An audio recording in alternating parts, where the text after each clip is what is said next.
চেহারা দেখতে ভালো না, কিন্তু কোটি কোটি টাকার চেয়েও মূল্যবান। এই ভিডিও যদি আমি না ছাড়ি তাহলে কি হবে? কত সুন্দর চেহারা দেখে পছন্দ না হলেও, ফল দেখে পছন্দ না হলেও কোটি টাকার ওষুধ।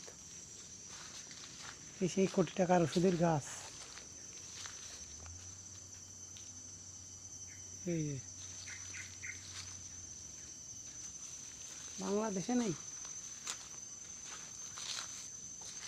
একটাই ফল আছে সারা গাছে। এই যে সবাই দেখে চিনে রাখেন।